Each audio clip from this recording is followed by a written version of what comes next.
In the town of Salvation, Indiana, the silence doesn't just fall, it screams. Item number SCP-3935. Object class Keter. Special containment procedures. The town of Salvation, Indiana, has been permanently evacuated under the guise of a localized toxic chemical spill. All access roads are to be monitored by Foundation security personnel disguised as local law enforcement. Any civilians attempting to enter the perimeter are to be detained, administered Class A amnestics, and released. A permanent exclusion zone has been established around Salvation High School.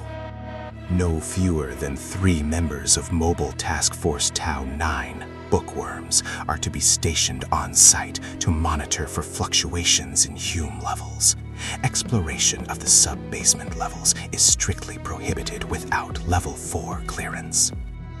Any vocalizations heard originating from the school's ventilation system or drainage pipes are to be ignored. Personnel reporting persistent auditory hallucinations or the sensation of being watched from the ceiling must be rotated out immediately.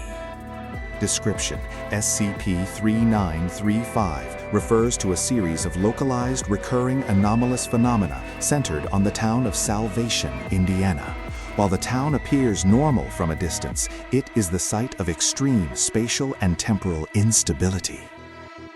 The primary anomaly involves the manifestation of entities designated as SCP-3935-1, or the Thinkers. These humanoid figures have elongated limbs and no visible facial features. They are most commonly observed standing in corners, perched on rooftops, or suspended upside down from ceiling tiles. They do not move when observed directly, but will reposition themselves the moment line of sight is broken.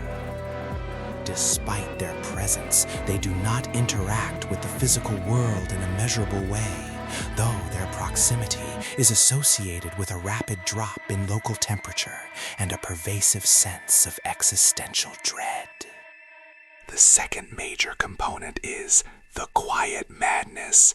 Subjects report hearing a sound described as thousands of people screaming at once, but at a volume that shouldn't be audible.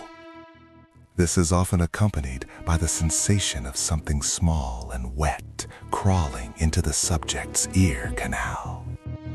Physical distortions include hallways that extend for miles before looping back, doors that open into solid earth or open sky, and rooms that exist on blueprints but cannot be found in physical space.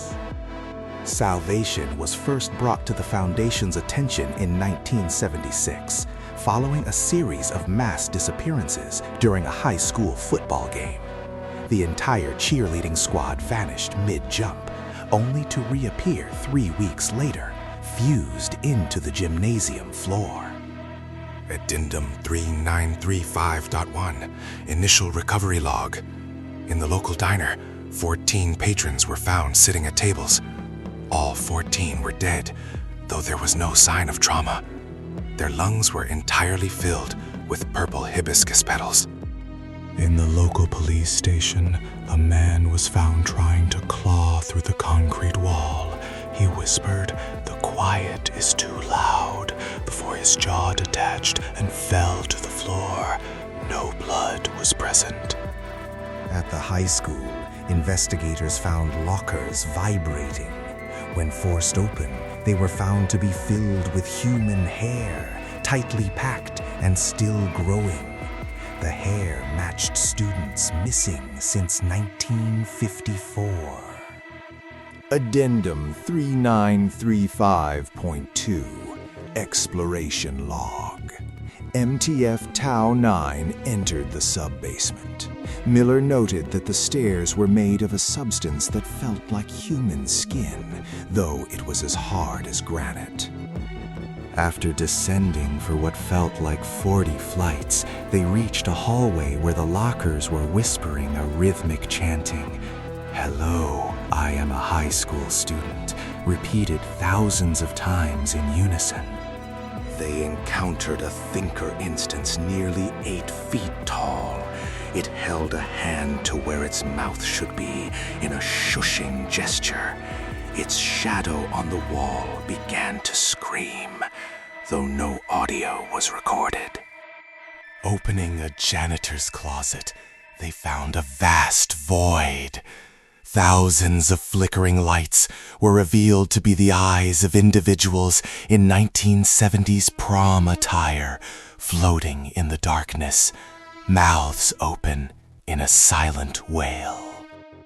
Agent Miller reported his mother's face replaced by a blank white mask and his childhood home filled with thinker entities.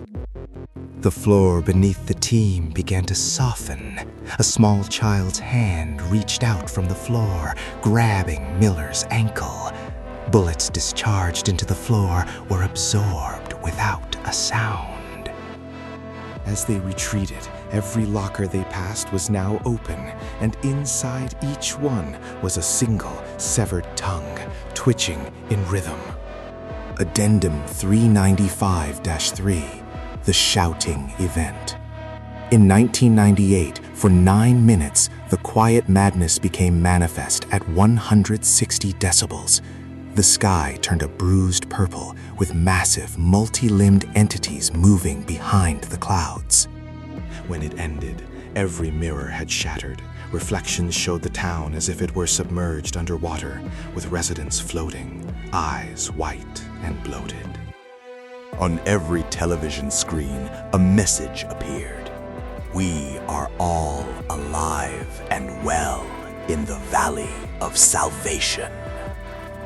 Addendum 3935.4, a recovered diary from a girl named Alice.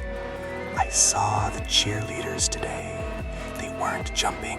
They were falling up into the sky, and the sky was hungry.